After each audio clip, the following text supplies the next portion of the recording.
Welcome to another episode of The Checkpoint. You know us from Video Game Book Club. I'm your host, Juan Pablo JP Gomez, and with me, always, Benjamin Tizzle Toops. The Checkpoint is the show where we check in on our Video Game Book Club progress, and also we talk about everything and anything in the video game industry of entertainment. How you doing, Ben?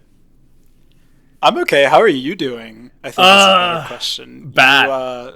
If you're in the Video Game Book Club Discord, you may have heard that JP just spent the weekend without power. In southern Louisiana, that's not fun. So, you okay, JP? No, it's been rough. I was telling y'all, I was working from home.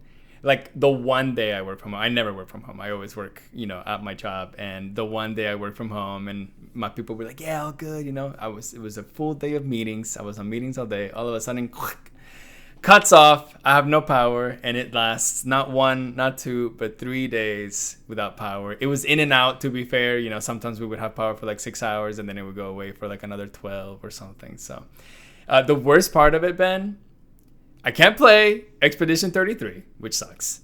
That sucks. I hadn't synced my desktop to my Steam Deck, so I didn't have my save file. I was using my Steam Deck, thankfully. But the second thing is I had to clear out my fridge. My whole fridge, all of my food. I had to clear it out because it went like more than 12 hours without power at a time, and I didn't have my food. I did save the freezer, though. For those wondering, I did save the freezer, but I'm better now. Nice. Thank goodness. Thank goodness. So you mentioned something interesting. So obviously the game we're playing this month is Clair Obscur Expedition 33. Speaking for myself, it's been incredible. I'm so excited to talk about it at the end of the month. But you said something interesting that you're playing it on Steam Deck. How is the performance on Steam Deck? I have not been playing it on Steam Deck. I was going to attempt to because I see. So I have a trip coming up. On Friday, and I'm going to be gone for like 10 days. So I need to play Expedition 33 on my Steam Deck.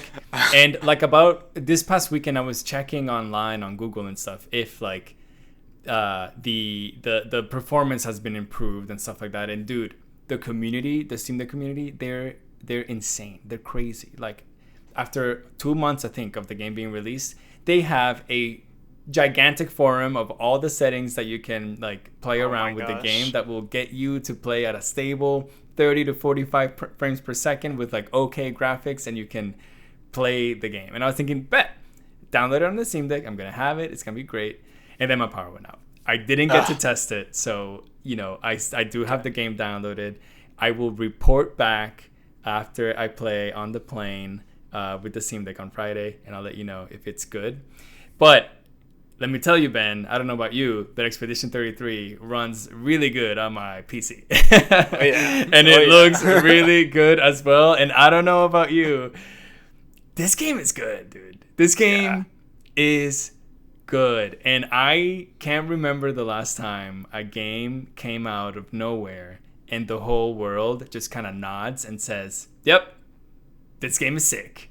Like maybe Balatro, but Balatro is like a different type of game. Like Balatro's like Balatro, it was also more of like a slow burn. I feel like Balatro was kind of similar. Not in that way. I mean, like Balatro was kind of around in for the a background while, for a little bit, and there was like a lot of people that knew about it, and if you knew about it, you loved it. Yeah. And then it just kind of like slowly inclined up to being like a huge kind of cultural moment. Whereas Clair Obscur just hit the scene running, basically. Like, from day one, people were like, whoa. So, yeah. No, you're totally right. You're totally right. Because Balatro, I mean, you could see people playing the demo. You were waiting for it. It's kind of like Hades. Like, I was waiting for Hades 1 to come out. And then as soon as it came out, it consumed me for like a month. Which I'm doing the same thing for Hades 2. But you're right. Expedition, I mean, no one knew it was coming out. No one knew it was going to be as good as it is. And I'm in it, dude. I love it so much. I'm kind of bummed that I couldn't play at all this past weekend. I feel like weekend gaming is probably the time where I can put the most amount of time in the Video Game Book Club. In the weekdays, we're busy sometimes, bro. We're busy. Yeah. But I've been playing volleyball actually, and in Expedition 33, you can also play volleyball. Did you have that little mini game where you get all those outfits? Everything that they do is just so kind of funny. You have this like really intense story, but everything outside of that is so silly. You know, like the gestuals are so silly. The little mini games that you can do with them are so dumb. You know. Even the characters have a way of like making each other laugh in the kind of face of this like intense moment that they're all going through, which I don't know, it makes it remind you that it's a video game, it's funny, but it's also like high stakes too, you know. You better parry, dude. You better parry. Yeah. I think that's definitely my favorite part of the game is like the relationships between the characters. Like I think they did such a good job developing all of those relationships.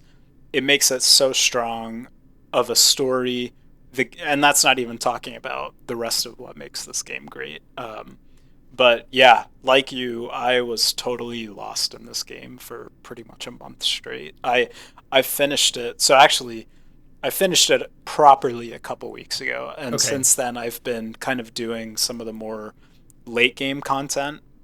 And I was totally wrapped up in that too. I think there's like some kind of subtle differences that maybe I'll wait until the full episode to talk about. Okay. But yeah, incredible game. You know, we had it, one of the kind of community things recently in the Video Game Book Club Discord was everyone was talking about like their top 25 games of all time. And I didn't include this game on mine just because I didn't want to seem like super recency bias, but I think it's probably in there. You're gonna include it. I think probably it probably deserves a spot there. It's so good. I can't lie, dude. I might have to as well. Now, granted, I have not finished, so I'm like, middle of Act 2, like kind of maybe a little bit more than middle of Act 2. But, you know, I have a long way to go. I think I have like 28 hours or so. So I'm in there, but I have a little bit to go. I know that someone who just finished had like 60 hours on the game. I think a couple other people had like 50, 55 in the Discord, you know. Yeah. But, you know, I'll get there. Don't worry, Benny. Never worry. Because, you know. No, I mean, it's just, it's the type of thing where there's pretty much as much content as you want there to be. Like, you can, from where you are in the game, like you said, you know, midway through Act 2, there can be like less than 10 hours left if you want there to be. Or there can be another 40 hours. Like there's just so much optional content, and I think it's worth exploring if you have the time to. I want it. But it's kind of nice. It's kind of nice that they give you the option like that. That's the thing with BGBC. You know, we are in a time constraint, and sometimes it's easy, and sometimes we're like, oh yeah, I'm playing. You know, it's like the stars have to align sometimes. Planets have to align, everything. Like, oh man, I don't have anything going on for the next 2 weeks. I can absolutely beam through this game. Or, oh my God, why is everyone like, you know, making appointments with me? You know, oh, you want to go here? You want to go there? No, don't talk to me. I need to play Expedition 33. I have a question though, Ben. You're done with the game. You said you finished it properly 2 weeks ago. What's the post game like? Like, do you have a lot of stuff to do? Like I've heard there's like a tower or something that you can go through. Like what is that like? Yeah, so like there's just so many optional areas to explore, and every optional area like has its own boss. The tower that you mentioned is called like the Endless Tower. Okay. And it's basically just like a series of stages that get increasingly difficult to the point where like in the final stage you're facing two of like the biggest, hardest bosses in the entire game at the same time. Okay, so all of these are bosses that you've played already. Or are there new enemies?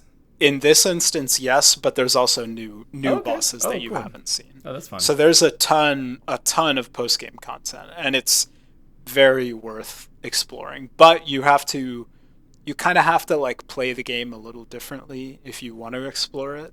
But again, maybe we'll save that for the full episode. Dude, you are such a gatekeeper, Benny. We're gonna save this. Gotta leave the people wanting more. Episode. Oh my God! Gotta and you already know more. That on that episode we're gonna go through the whole story of the game. So if you've played it to completion, or you don't have time to play it and you still want to know about what the game is all about, give us a listen. Ben, you mentioned something about top 25 games.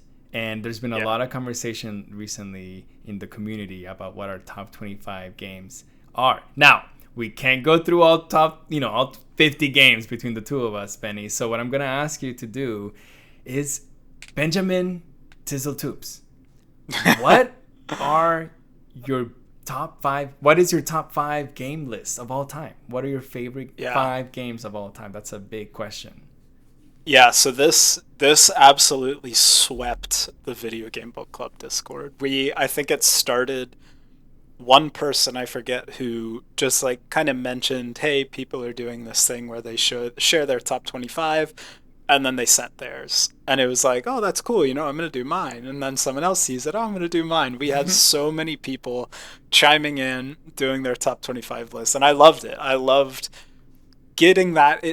What somebody's top 25 games list tells you a lot about who they are, as a gamer, basically. So even like when they started playing video games, what was their peak, and then like their recent likes, because I feel like what I liked as a kid obviously is so much different than what I like now. Yeah. Why don't we go back and forth with games from our top 5? Okay. I'm gonna go in no particular order, just because. For sure. I don't want to spend the mental energy comparing these giants right now. For my first one, I'll probably say easy option for me is The Witcher 3. God, you're pilled on The Witcher 3, dude. Bro, you don't know what you're talking about. Don't know. No, in a good way. You're absolutely, but you're like, I am, because it deserves it. It is one of the best RPGs of all time. Incredible story. Probably the best side quests in any game. So, and you take that what I just described, that's just the base game. And then you add on 2 of the best DLCs I think I've ever played, one of which would be on its top 25 by itself, Blood and Wine. Blood and Wine would be on my top 25 list by itself if it wasn't the DLC to this game. It's that good. Hearts of Stone, also incredible. Just an unbelievable game. I can't recommend it highly enough. It's so good. I haven't played it, Benny. I haven't played it. And I know you're disappointed. There you go. There's your assignment. There's my assignment. Someone's going to pick it for Video Game Book Club one day. My first game on the list is Neon White. And whenever I was writing out my games to talk about today, I was so excited to talk about Neon White, or just to have it in this list, to just say the name, that I literally played a little bit of it. Oh, no. Last night I was writing these notes, and then I was like, let me do a couple levels, and I was so back, and so I was I want to play it so bad. I wanna ask you a question, because I've seen this on all your lists, and I've heard you talk about Neon White. I've played Neon White. I think it's awesome. Okay. I think it's a great game. I loved playing it, but it wasn't, for me, it wasn't in that upper echelon. So I want to give you the platform to explain to me why it should be. I feel like it's definitely not the game for everyone, but for me, it encapsulates everything that I like about video games.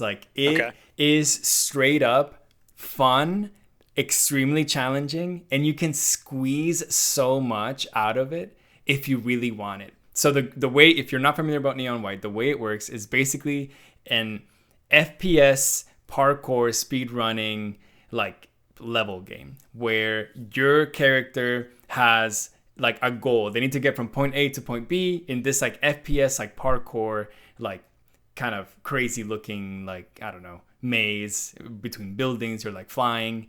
You're in heaven is the point. There's these gun cards around, and you pick them up, and you can shoot enemies, or you can discard the card, and it'll give you an ability, an extra jump, a dash, or whatever. But hidden in every level are different items that you can pick up. And of course, the challenge is, can you speedrun it? And I didn't realize that speedrunning did something in my brain. And I was like, I want to be a speedrunning machine in this game. Oh my gosh. So I went crazy mode, and I got platinum in every single level. And I would not leave the level until I got that platinum score, or even higher if I could. I would go I was super pilled on Neon White. I love that. I think that's it. Honestly, I don't think I've ever played a game like that. And then I played like Ghost Runner. Ghost Runner is kind of like a similar vibe to Neon White, but it just didn't do it for me. Like there's something about Neon White that like absolutely got me hooked. And yeah, Yeah. I don't know. I really loved it. It's a great game. Like, I'm not questioning the pick at all. It really is a great game. I'm going to say for my second one, I'll include maybe a little bit of a throwback here that appeared in a lot of people's top 25s lists in the Discord. I think one of my top five kind of has to be Pokemon Emerald. Oh yeah. For whatever reason, maybe it was the period, the place and time of when I played the game, the people I played it with, my friends were all playing it at the same time. I had such a great time with the game, and then you add on, I feel like there was so many little secrets in the game, like, the type of secrets you got to go, and this is at the point in time where you need like the guidebook from GameStop to Oh yeah. get, like, you need to decode the braille to get Reggie Ice and Reggie Rock and stuff. Yeah, Like, yeah, it yeah, was yeah. Reggie Steel. It was just such a fun, like, engaging gaming experience for Yeah. me, and it just like really, I don't know, at that moment in time just hit the spot. But everyone had Pokemon Emerald. I had Pokemon Yeah. Emerald. I mean, Yeah. when you think, oh, I want to play a Pokemon game because I want that nostalgia to hit me, you play Pokemon Emerald. Like maybe you play Yeah. Fire Red or something, but really you go to Emerald.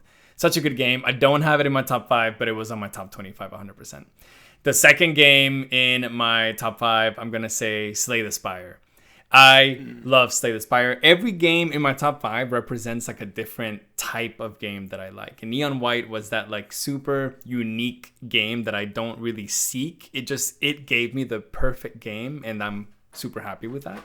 Slay the Spire though, I played this game for the first time like after college, like in 2018. I got it, and I didn't play roguelikes before. I didn't even know maybe what roguelikes were, let alone I hadn't really played any deck building games that weren't like Yu-Gi-Oh, And everything about Slay the Spire is what I love about games, dude. It's just Yeah. freaking, oh my God. It's just, again, the strategy behind it, the challenge, the fact that it's in a vacuum and your run matters so much. Obviously, you unlock cards, but really it's you against the game every single time. Can you make the best deck that you can with the cards that you're dealt, literally and figuratively? And it's proven.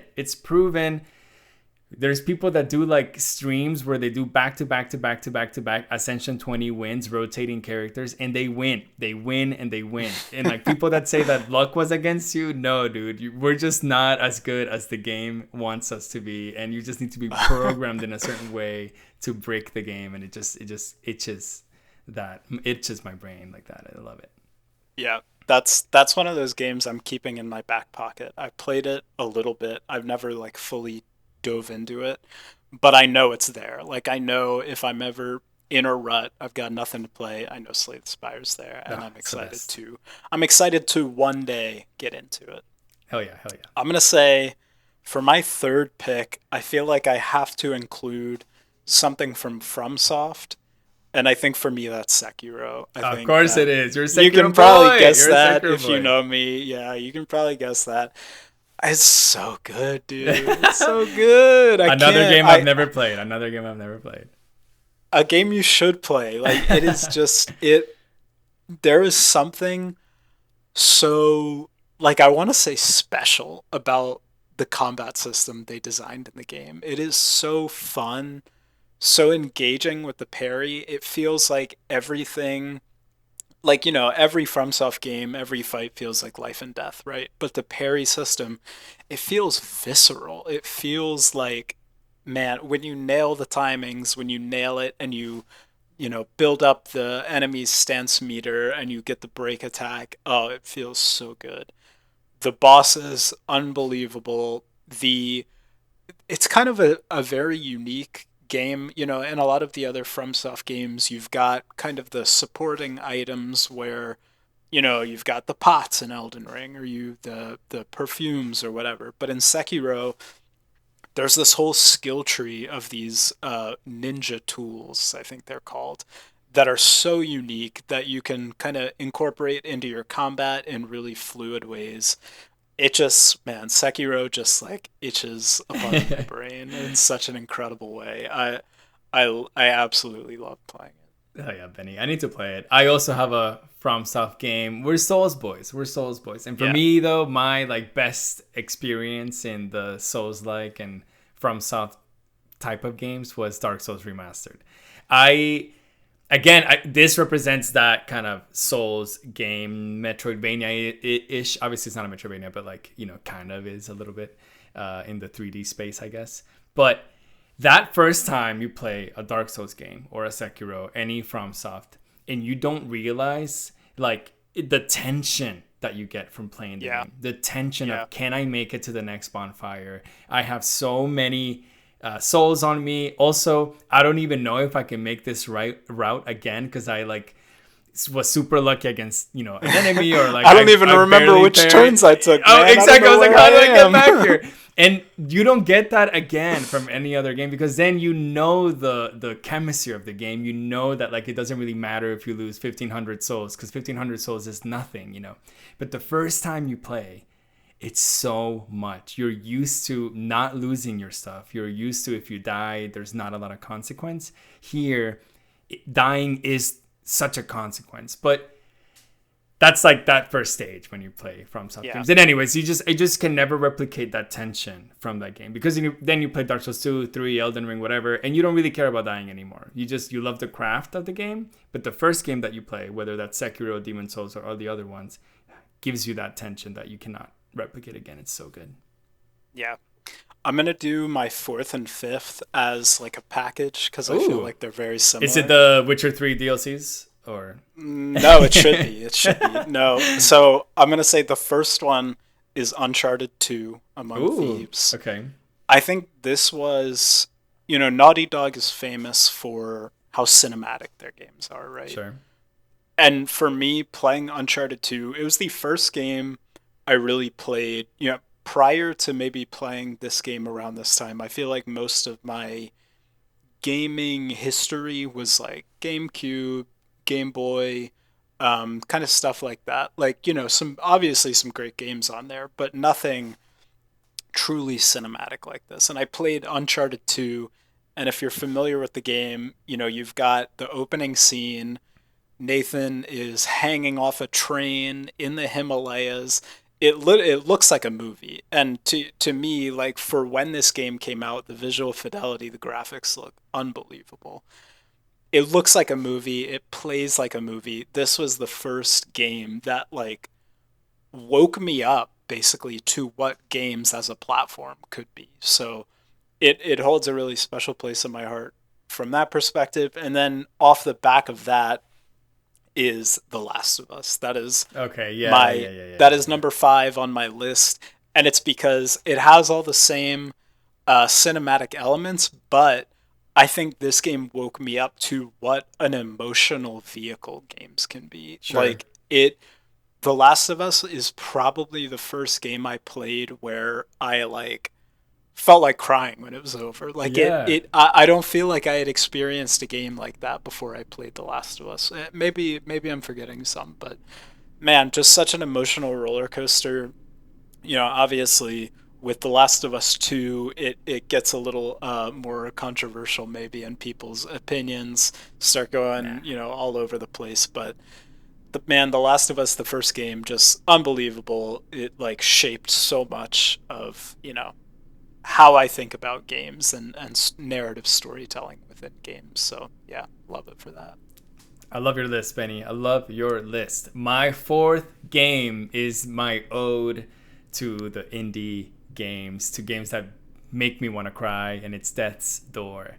I love this game so much. This is also like a Souls-like-y, Metroidvania-y kind of indie isometric game, and it's just a beautiful game. And this is one of those kind of exactly like you just said, games have a message and they can touch your heart and they can touch your soul, and they can, they're not afraid to talk about something, and it feels so good as someone who enjoys this art form to kind of get that sentimental value back in a meaningful way. And that maybe the first time or the most impressive time that I felt that was with Death's Door.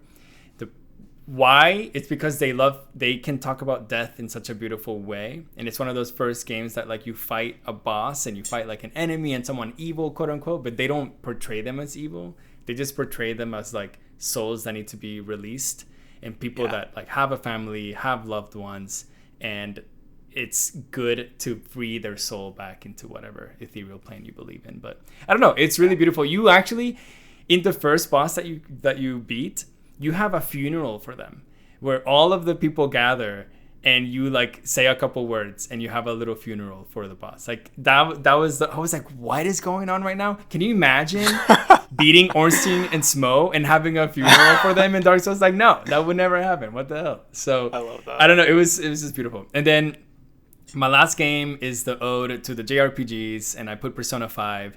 I love Persona 5. I love JRPGs. Those were the games that I grew up playing. Like RPGs, JRPGs were my childhood. And I always loved them. I love turn-based combat. I know that it's also controversial, and some people find it boring. I don't. I seek turn-based combat games that are challenging. That's maybe also a little bit of a common theme in my list. I like to be challenged in games, and I love to like kind of beat that challenge. It gives me that satisfaction that I like. I have some honorable mentions. The first one I wanted to say is Nine Souls. That's a Video Game Book Club game. Video Game Book Club, Video Game Book Club has made me change my top 25 list, bro. Like we play really, really good games. Nine Souls and maybe Expedition 33 might get in there as well. And then again, to talk about the final JRPGs, I do have Final Fantasy 10 and 4. I love them a lot. Hades, Jack 3, and Cuphead are my honorable mentions. Just wanted to say. The most fun honorable mention I have is the DayZ standalone. I don't know how many people are familiar with that, but I'm not. Yeah, so basically just like a open world zombie survival game. Yeah. Like it's, multiplayer, so there's tons of people all on the same huge map.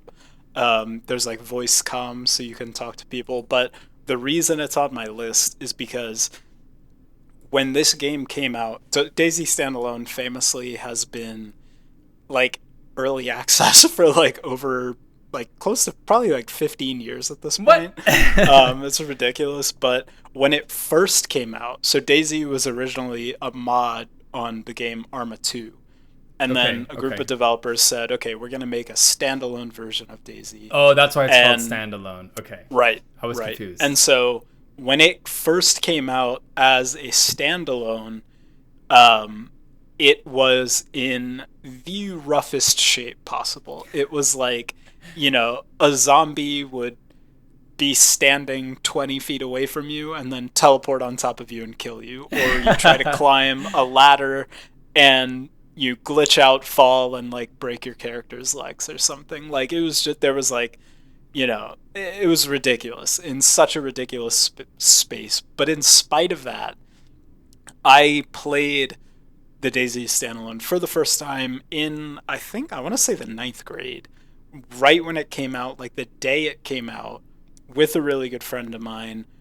And the memories of just running around on this gigantic map, having all these player-to-player interactions, creating our own story basically in this game was a really special gaming memory. So that's definitely the most unique entry I've got on my top 25. Dude, that is a incredibly unique entry, and I really, really love that. We had a lot of like Elden Ring entries. We had a lot of Pokemon Emerald entries. Portal 2 entries. But overall, like Ben said, there's so many people that had very, very unique stuff, and just like DayZ standalone. I didn't even honestly. You said DayZ, and I was thinking of like of H1Z1. Remember that game?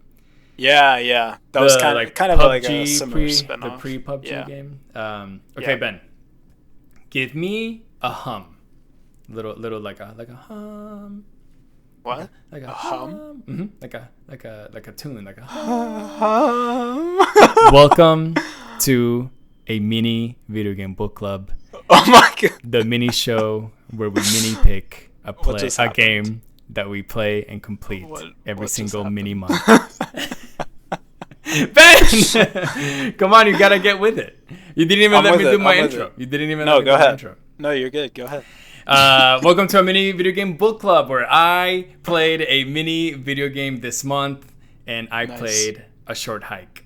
There was a suggestion that people had in the Discord that we played some short games that we can talk about.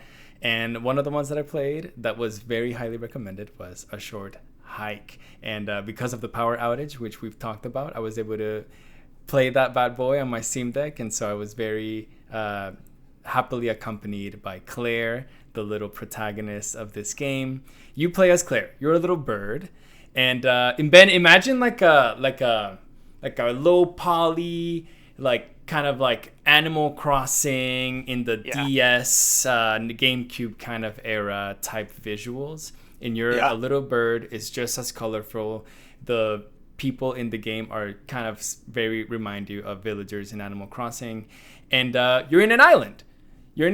And guess what, Ben? You're awaiting a really important phone call. Okay. You don't have cell reception, though. What the hell?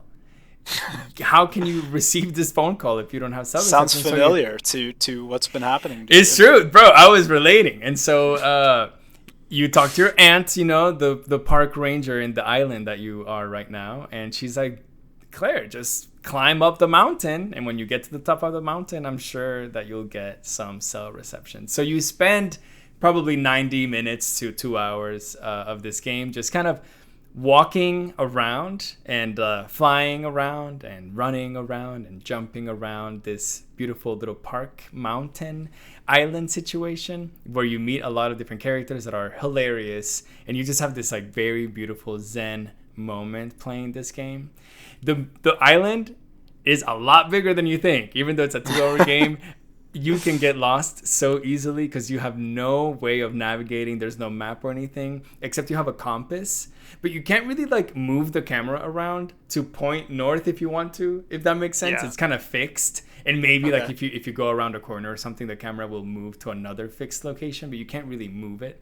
So the compass doesn't really do anything. It doesn't really help that much. But the game is filled of like is full of little mini games and stuff that you can do, little quests and side quests that the characters give you, and you definitely have to keep talking to the characters. I keep pressing that X button to keep having like conversation prompts, because every time you do, something funny happens or like an extra piece of conversation that you'll receive. But what I wanted to talk about, so freaking funny, Ben. The end of this game, obviously, you reach the top of the mountain. I'm not going to spoil what that cell phone conversation that you have is. It's a very beautiful conversation. And actually, for such a short game, and a game that doesn't really have any sort of plot, that phone conversation made me teary-eyed. It lasts like 60 seconds, and it was very, very beautiful. So highly recommend. But what happens? You are at the top of this mountain, and then there's like this big updraft. And in the game, Claire can glide, but she can't fly. So she's constantly like gliding down, but you're not like flying, right? So the game kind of, I think the point of it is you've spent the last 2 hours climbing this mountain. You've done so much. You've met so many different characters. You just had a very emotional conversation, and then a piano, beautiful song is playing.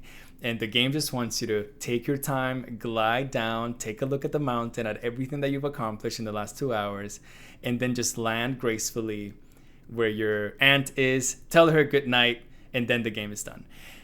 Well, I was so caught up in the conversation that I went the updraft, and I forgot to press the glide button. And so I literally plummeted down the mountain.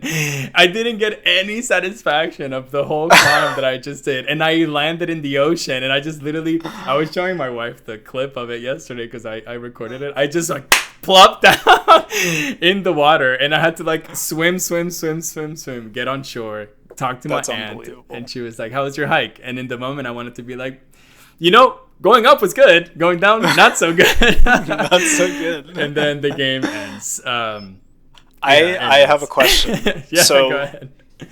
So this game, A Short Hike, is, I feel like, one of those like indie darlings. Like, I've heard this game mentioned on so many like video essays, but on our most recent episode of Video Game Book Club, Ooh, ooh, when ooh. we talked about Small Saga, Yep.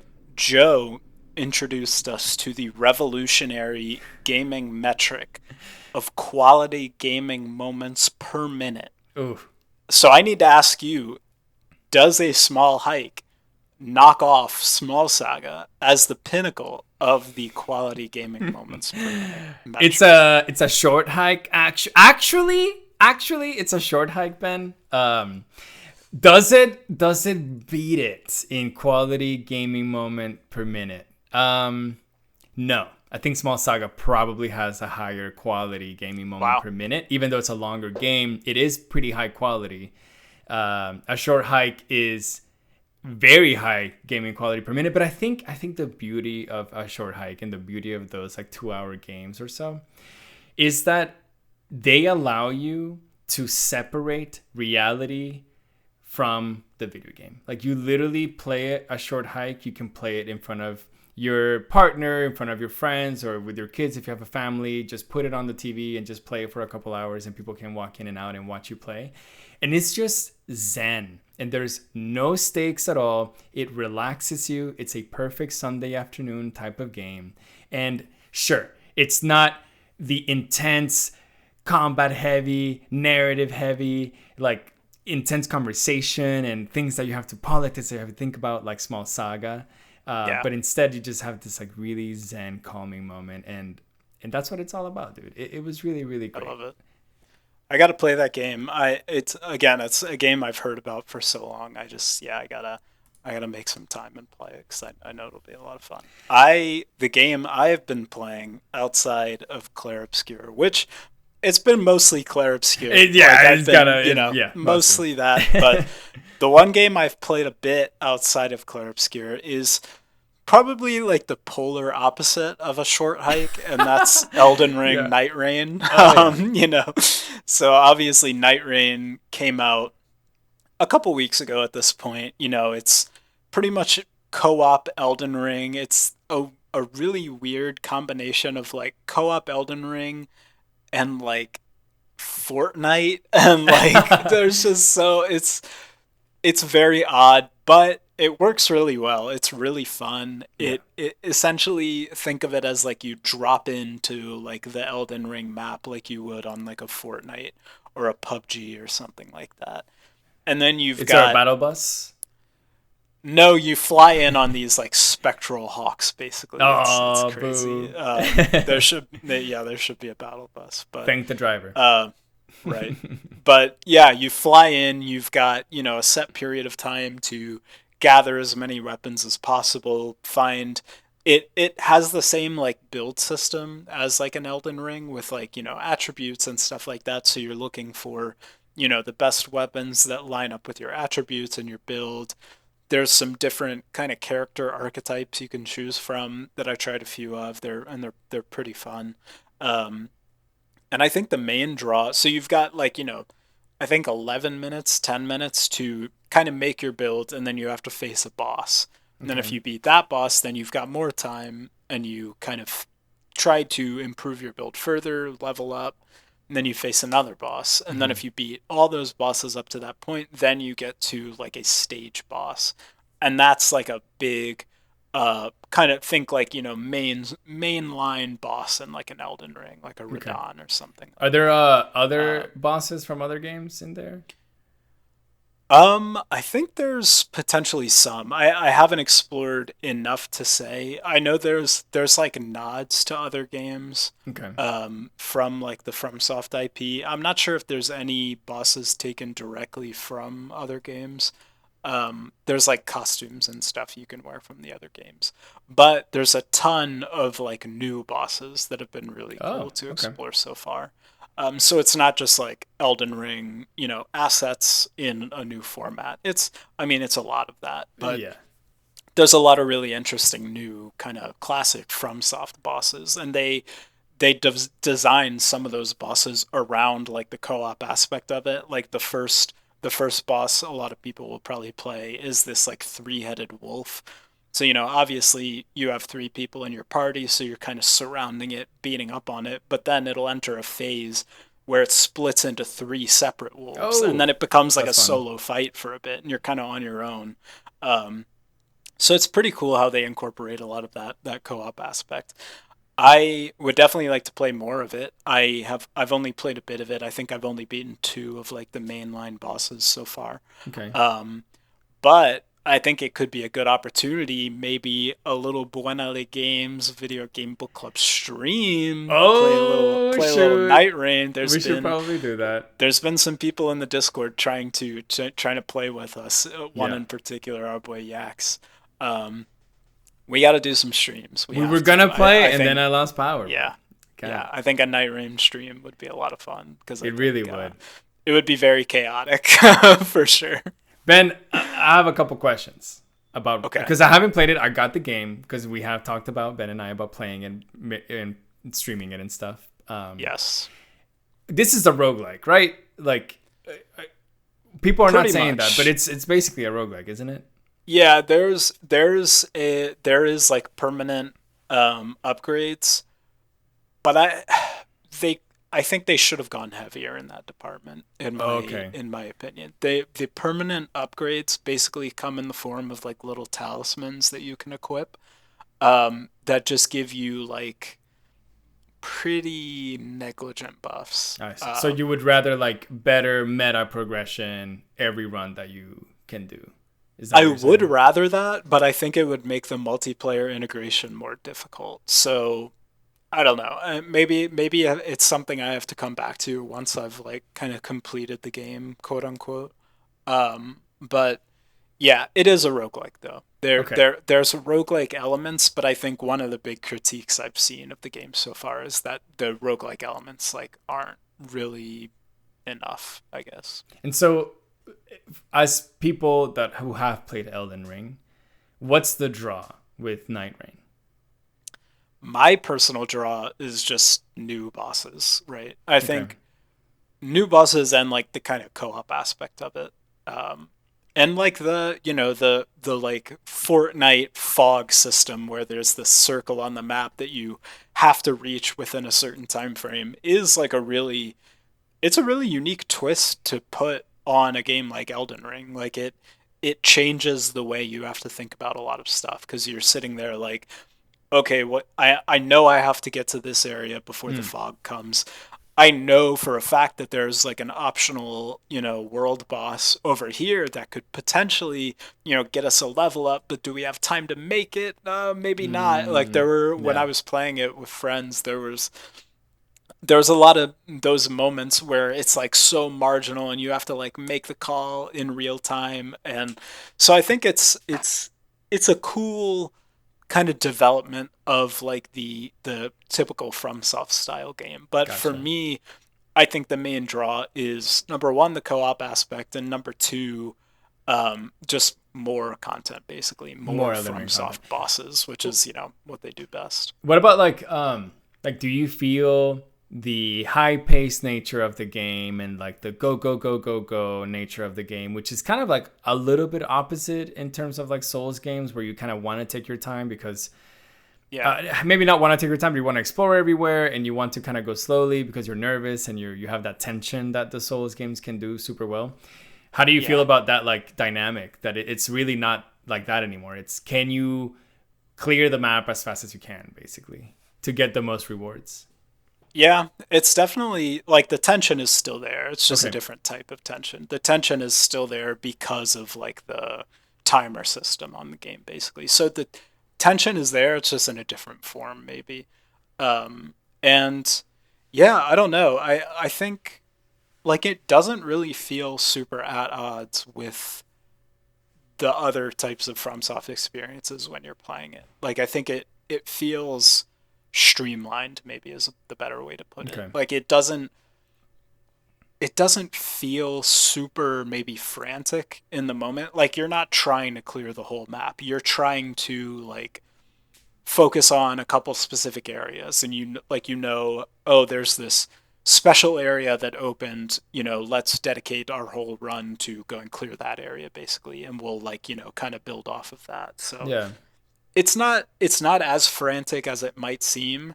Um but the kind of innate fog and timer system does apply a lot of that pressure that you're used to from other titles. Gotcha. Ben, I have been playing another little game that a couple people, were playing also in the Video Game Book Club Discord. But not that many. Drop Duchy'd. And I really want to say, I think it was just hey, we don't have to name names or say numbers. I've been saying this game in my head as Drop Duchy'd because Duchy is such a funnier way of saying Duchy than Duchy is. But if you're not familiar with Drop Duchy'd, just go play it. It's so much fun. Oh my god, I was sucked in so hard, and I haven't been able to play it as much as I want to. I honestly just want to play that game over and over and over and over again. But I am, gotta play other stuff and I have a lot of responsibilities. But it's so fun. It's basically like a roguelike Tetris game where you want to build oh man, I don't even know how to explain it. You want to build different fields and planes and stuff, or different. Okay, let me start again. You have these drops. If you think of Tetris, you have your L shape, you have your Z shape, you have your long bow, you have your cube, but all of them have an attribute to them. And the attribute will give you a resource. So when you complete a line, instead of just getting points like Tetris, you get that resource from that block. So you have a forest cube and your forest square, and you put that square down and then you complete the line and you get some wood.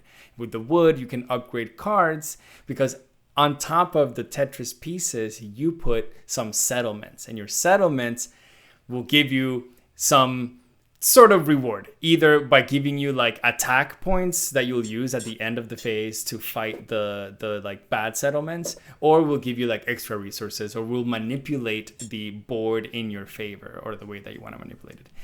But Benny, the question is, when are you going to stop playing Tetris and start playing Drop Duchy'd? Because you can't think of this game as Tetris. If you only want to go with completing lines, you're gonna have a bad time, okay? You want to play the game by prioritizing your settlements that will give you the best kind of just your best way to win the game is to get the most amount of attack points, but also get some free resources. And there's a lot of ways to do that. And actually completing lines is maybe not the best way, but people don't know that, okay? Anyways, no, I can talk about that game a lot, but it's been really fun. If you like roguelikes, if you like Tetris, you gotta play it. I was very confused watching the conversations going on about this game back and forth. I was seeing Tetris, roguelike. I was like, I don't know. I was just watching from the sidelines, I hope you guys are having fun. I didn't know what was going on with Drop Duchy'd. Drop Duchy'd. But I'm Duchy'd up. I need to play more. I just unlocked the second faction. I need to play. Yeah. This guy's double Duchy'd up on a Monday. It's crazy. I'm double Duchy'd up on a Monday. It's complete facts. There's been a lot of video game announcements lately, Ben, and I just wanted to highlight one. One that actually had a mention from one of our close friends in the VGBC. It's Fate's End. And if you remember, Ben, I don't know how good your memory is, but 2 months ago, we played Spiritfarer, a game by Thunder Lotus. And Thunder Lotus has just announced their new game called Fate's End. And let me tell you, it has the same emotional punch, probably, that Spiritfarer does. It has another emotional punch, just like Spiritfarer does. Let's give it a double punch.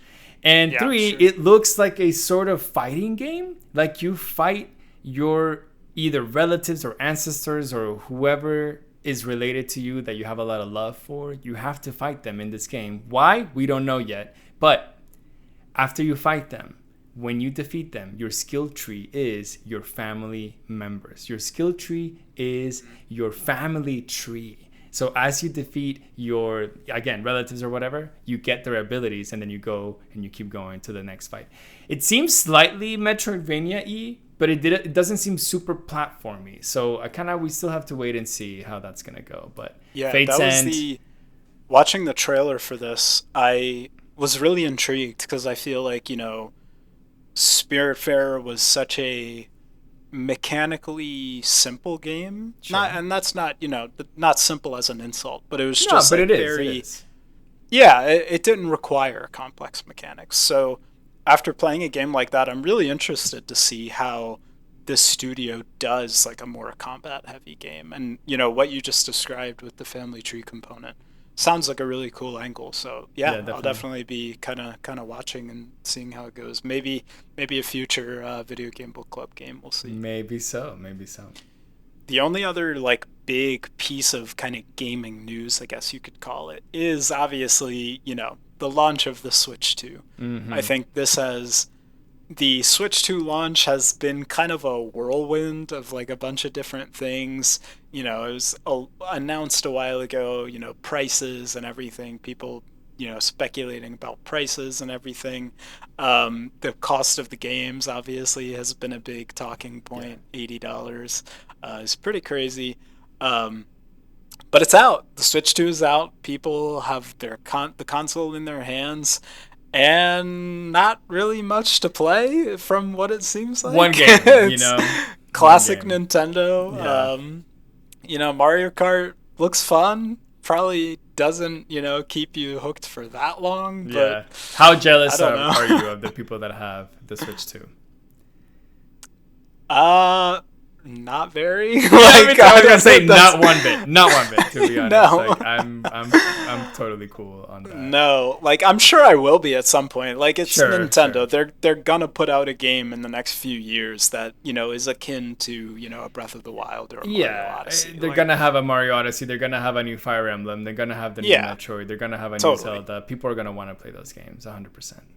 Yeah, so it's going to get to that point. But right now, I'm happy not being one of the early adopters. Me we too. had Me too. a few months ago when Nintendo was kind of doing their big announcements and like they announced the pricing and everything. We put a poll up in the Video Game Book Club Discord just saying, will you be buying the Nintendo Switch 2 on launch? And it was 100% no.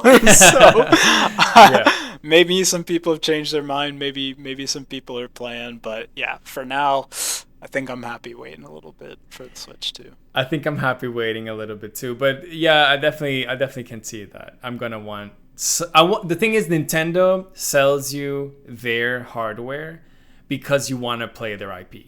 You want to play their IP so bad. You have to enter their walled garden. Yeah, and like I don't care. Like the Switch opened up like all the indie titles, all the ports from other consoles that you can play on the Switch. Yeah. I literally don't care. Like I have a Steam Deck, and that's my remote or like go-to console when I want to play, out of my desk, on a handheld. But a Switch was never that. It was only that because I wanted to play the Fire Emblems, because I wanted to play Breath of the Wild, because I wanted to play Mario Odyssey. So, once they have a good like lineup, then I'll probably go for it. But right now, I don't really see the point. Benny, I think that will do it for us today in this second episode of The Checkpoint, the show between the show. Benny, what are we going to talk about in 15 days' time? Brother, you already know we are talking about Clair Obscur. We talked about it in this episode, but trust me, there is so much more to talk about. Not even just the story, gameplay, everything. I am really excited to talk about that game. Like I said, I think it definitely is going to crack my top 25 in games. And yeah, I'm just excited to dive in. I am so nervous that episode is going to be 700 hours long. So Benny, you best it's going to be a test on your best behavior. It's going to be a test. About 2 weeks. It's going to be tough. We gotta cut some stuff. Just keep the most important things. Just keep Benny, the gestural beaches. That's all we need to talk about. Yes. Nothing else matters, to be honest. Character costumes. That's all we care about here at Buenale Games. Thank you so much for joining us on another episode of The Checkpoint. Thank you for everyone who is in the Discord, on YouTube, on TikTok, on Instagram, all of our socials. Thank you very much. We'll see you guys in about a couple weeks for Video Game Book Club Expedition 33, June 2025. See you guys later. Bye. Bye.